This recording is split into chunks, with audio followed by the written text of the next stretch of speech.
ইউরোপের বাজারে বাংলাদেশের পোশাক খাতে ইতিহাসের সবচেয়ে বড় বিপর্যয়। প্রধান প্রতিদ্বন্দ্বীদের চেয়ে দ্বিগুণ গতিতে বাজার হিস্যা হারানোর নেপথ্য কারণ আসলে কি? ৫ই আগস্টের ধ্বংসাত্মক তাণ্ডবে ধ্বংসের মুখে দেশের প্রধান চালিকা শক্তি এবং অর্থনীতি ও রেডিমেড গার্মেন্ট শিল্পকে বাঁচাতে আমাদের কি করণীয়? বাংলাদেশের অর্থনীতি আজ এক ভয়ঙ্কর দেউলিয়াত্ব এবং চরম অস্তিত্ব সংকটের মুখোমুখি দাঁড়িয়েছে। যে তৈরি পোশাক শিল্প বা আরএমজি সেক্টরে ভর করে গত ৩ দশক ধরে বাংলাদেশ বিশ্বমঞ্চে মাথা উঁচু করে দাঁড়িয়েছিল, আমাদের সেই প্রধান অর্থনৈতিক চালিকা শক্তি আজ আইইসিওতে মৃত্যুর মুখোমুখি। আমাদের তৈরি পোশাক রপ্তানির সবচেয়ে বড় বাজার ইউরোপীয় ইউনিয়ন এর প্রধান প্রতিদ্বন্দ্বীদের তুলনায় বাংলাদেশ জ্যামিতিক হারে তার অবস্থান ও বাজার হিস্যা হারাচ্ছে। এটি কোনো সাধারণ ব্যবসায়িক মন্দা নয়। এটি একটি সুপরিকল্পিত অবকাঠামোগত ধ্বংসের চাক্ষুষ প্রমাণ। আমরা বলেছিলাম ৫ই আগস্টের পর থেকে আমাদের যে বিভিন্ন কনটেন্ট সেখানে কিন্তু আমরা বারবার তুলে ধরার চেষ্টা করেছিলাম যে ৫ই আগস্টের সেই তথাকথিত আন্দোলনের নামে যে চরম নৈরাজ্য আর জঙ্গি কায়দায় শাসন ক্ষমতা দখল করা হয়েছে তা দেশকে এক অন্ধকার সুড়ঙ্গের দিকে নিয়ে যাবে। আজ আমাদের সেই আশঙ্কাই অক্ষরে অক্ষরে প্রমাণিত হয়েছে।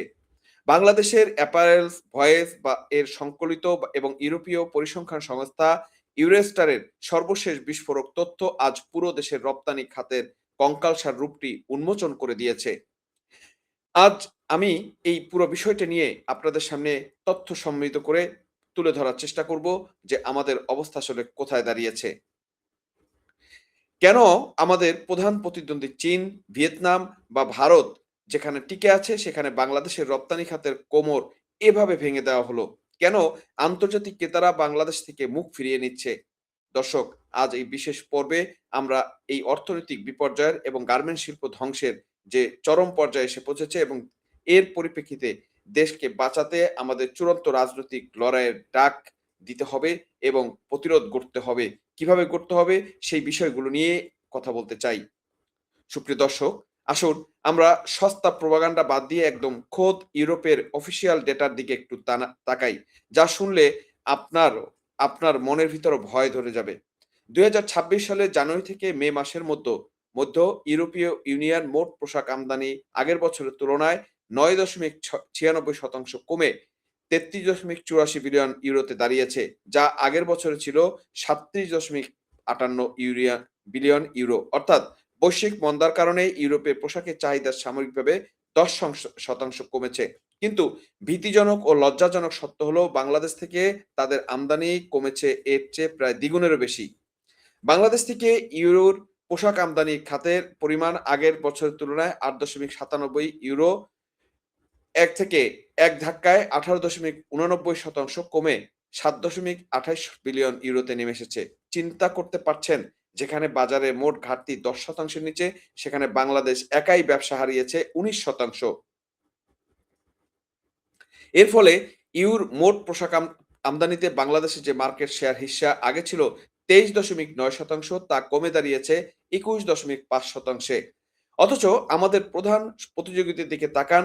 চীন থেকে ইউরোপের আমদানি কমেছে ৪.২%, ভিয়েতনাম থেকে কমেছে ১.৫১%, ভারত থেকে ১৩.৩৩% এবং তুরস্ক থেকে কমেছে ১৫.৬৬%। অর্থাৎ বৈশ্বিক মন্দার মধ্যেও চীন, ভিয়েতনাম, ভারতের মতো দেশগুলো বাংলাদেশের চেয়ে বহুগুণ ভালো পারফর্ম করছে এবং তারা আমাদের ফেলে যাওয়া বাজার হিস্যা নিজেদের পকেটে পুরে নিচ্ছে। এটি পরিষ্কার প্রমাণ করে যে আন্তর্জাতিক বাজারে বাংলাদেশ তার প্রতিযোগিতার সক্ষমতা সম্পূর্ণ হারিয়ে ফেলছে। দর্শক, এই মহাবিপর্যয়ের নেপথ্যে আন্তর্জাতিক ক্রেতাদের মনোভাব একটু কেমন বদলে গেছে তা পোশাক খাতের শীর্ষ কর্তাদের বক্তব্য থেকে পরিষ্কার হবে। বাংলাদেশের knitwear manufacturers and exporters association BKMEA এর সভাপতি মোহাম্মদ হাতেম অত্যন্ত উদ্বেগের সাথে জানিয়েছেন, বাংলাদেশের স্বল্পোন্নত এলসিডি কাতার থেকে উত্তরণের আগেই আন্তর্জাতিক ক্রেতারা ধীরে ধীরে তাদের সোর্সিং বা পণ্য ক্রয়ের কৌশল পরিবর্তন করে ফেলেছেন। ক্রেতারা এখন বাংলাদেশ ছেড়ে ভারতের বুকে তাদের নতুন সোর্সিং হাব বা সক্ষমতা তৈরি করছে। কেন? কারণ তারা খুব ভালো করে জানে এলডিসি উত্তরণের পর বাংলাদেশকে ইউরোপের বাজারে ভারী শুল্কের মুখোমুখি হতে হবে। অন্যদিকে ভারত দীর্ঘমেয়াদী অগ্রাধিকারমূলক বাজার সুবিধা ধরে রাখবে।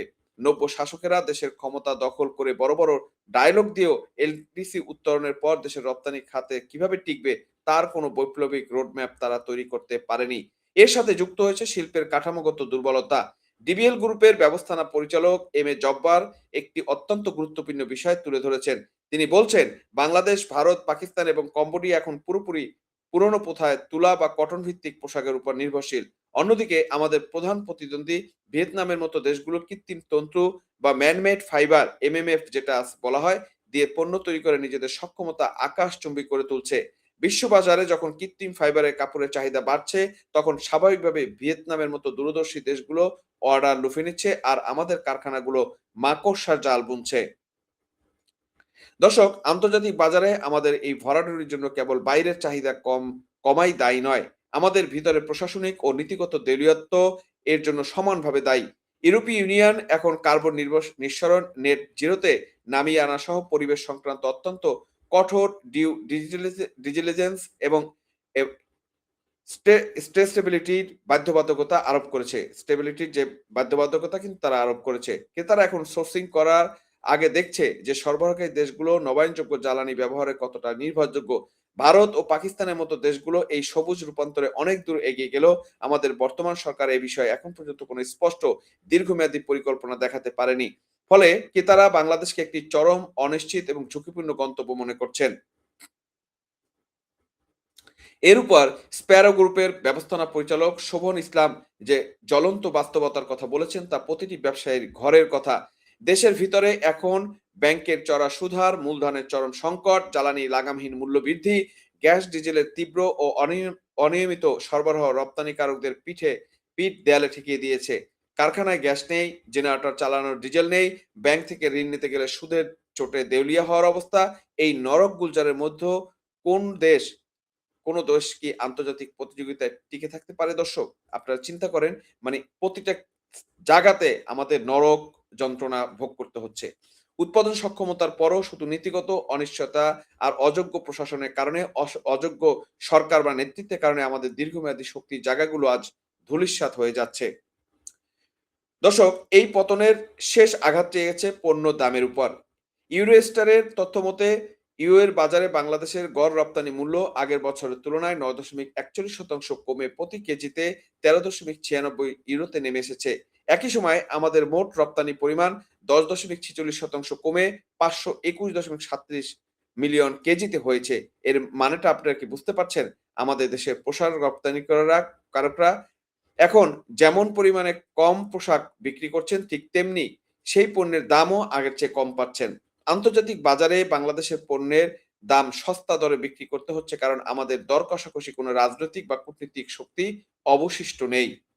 আমরা তো আগেই বলেছিলাম, আমরা এই বাংলাদেশের ব্যাপারে কিন্তু প্রিডিকশন ৫ই আগস্টের পর থেকে কিন্তু আমরা বারবার বলে যাচ্ছি যে বাংলাদেশটা ধ্বংসের দ্বার প্রান্তে। ৫ই আগস্টে যে ধ্বংসাত্মক তাণ্ডব আর তথাকথিত বিপ্লবের নামে দেশকে এক চরম অরাজকতার দিকে ঠেলে দেওয়া হয়েছিল, তার একমাত্র পরিণতি হলো এই অর্থনৈতিক আত্মহনন। একটি সুশৃঙ্খল, প্রগতিশীল এবং উন্নয়নকামী বাংলাদেশকে রাতারাতি একটি ভঙ্গুর ও অনিশ্চিত রাষ্ট্রে পরিণত করার খেসারত আজ এদেশের কোটি কোটি সাধারণ মানুষ আর পোশাক খাতে খেটে খাওয়া শ্রমিকদের দিতে হচ্ছে। গার্মেন্টস ধ্বংস হওয়া মানে দেশের রিজার্ভ শেষ হয়ে যাওয়া, আর রিজার্ভ শেষ হওয়া মানে পুরো দেশ দেউলিয়া হয়ে যাওয়া। এখন কি আপনারা বুঝতে পারছেন ৫ই আগস্টের নেপথ্যে কুশীলবেরা আসলে কার এজেন্ডা বাস্তবায়ন করেছে? তারা দেশের অর্থনীতি চিরতরে পঙ্গু করে দিতে চেয়েছে। এখন হয়তো কিছু সময় আছে আমাদের হাতে দর্শক। আমি আপনাদেরকে বলতে চাই এবং দেশবাসীকে বলতে চাই, এখনো হয়তো কিছুটা সময় আমাদের হাতে আছে এই ধ্বংসের হাত থেকে আমাদের এই প্রিয় মাতৃভূমিকে বাঁচানোর। এই ভঙ্গুর দশা, নীতিগত পঙ্গুত্ব এবং আন্তর্জাতিক বাজারে দেশের এই অপমানজনক পতন যদি রুখতে হয়, তবে এদেশের অর্থনীতি ও জনগণকে বাঁচানোর পথ একটাই খোলা আছে। দ্রুত, যোগ্য, দূরদর্শী এবং দূরপ্রবাসী নেত্রী দেশরত্ন শেখ হাসিনাকে রাষ্ট্র ক্ষমতায় ফিরিয়ে আনতে হবে। যিনি বিগত ১.৫ দশকে বিদ্যুৎ সংকট সমাধান করে অবকাঠামোগত বিপ্লব ঘটিয়ে এই গার্মেন্টস খাতকে বিশ্বমঞ্চে ২য় অবস্থানে নিয়ে গিয়েছিলেন। একমাত্র তিনিই পারেন এই মহাবিপর্যয় থেকে দেশকে উদ্ধার করতে। আর এই ঐতিহাসিক দায়িত্ব আজ আপনার এবং আমাদের আর ঘরে বসে চেয়ে চেয়ে দেশ ধ্বংসলীলা দেখার সুযোগ কি আছে? এদেশের মেহনতি মানুষ, ছাত্র সমাজ এবং আপামর জনতাকে আজ রাজপথে নেমে আসতে হবে। গড়ে তুলতে হবে স্বৈরাচারী ও অযোগ্য তোষণকারী প্রশাসনের বিরুদ্ধে এক দুর্বার আন্দোলন। প্রয়োজনে নিজেদের জীবন বিলিয়ে দিলে হলেও ১৯৭১ সালের মহান মুক্তিযুদ্ধের চেতনা নিয়ে এদেশকে এই চরম অর্থনৈতিক এবং রাজনৈতিক দাসত্ব থেকে রক্ষা করতে হবে। দর্শক, আপনারা কি মনে করেন ৫ই আগস্টের পর দেশের পোশাক শিল্পের এই নজিরবিহীন ধ্বংসযজ্ঞ কি প্রমাণ করে না যে যোগ্য নেতৃত্ব ছাড়া দেশ চালানো অসম্ভব? আপনার শানিত এবং তীব্র প্রতিক্রিয়া অবশ্যই আমাদের কমেন্ট বক্সে জানাবেন। ভিডিওটি লাইক এবং শেয়ার করে দেশের প্রতিটি এই যে এই অর্থনৈতিক সংকটের প্রকৃত চিত্র দেশের মানুষের কাছে পৌঁছে দিন। সজাগ থাকুন। দেশের অর্থনৈতিক লুণ্ঠন, অযোগ্যতার বিরুদ্ধে এবং যোগ্য নেতৃত্বের প্রত্যাবর্তনের পক্ষে সোচ্চার হন। আজ বিদায় নিচ্ছি। তবে বিদায়ের আগে বরাবর মতো আপনাদের বলতে চাচ্ছি, আপনার ঘরে যদি শিশু সন্তান থাকে, বিশেষ করে মেয়ে শিশু সন্তান, যাদেরকে এই বিভিন্ন হুজুর নামধারী ধর্মীয় লেবাসধারী এরা টার্গেট করে তাদেরকে তাদের জীবনকে বিপন্ন করে তুলছে। আপনার ঘরে যদি টিনেজার থাকে এবং মুরুব্বি থাকে তাদেরকে বিএনপি, জামাত, এনসিপি জঙ্গিদের হাত থেকে নিরাপদে রাখুন এবং সাবধানে রাখুন। ধন্যবাদ সবাইকে।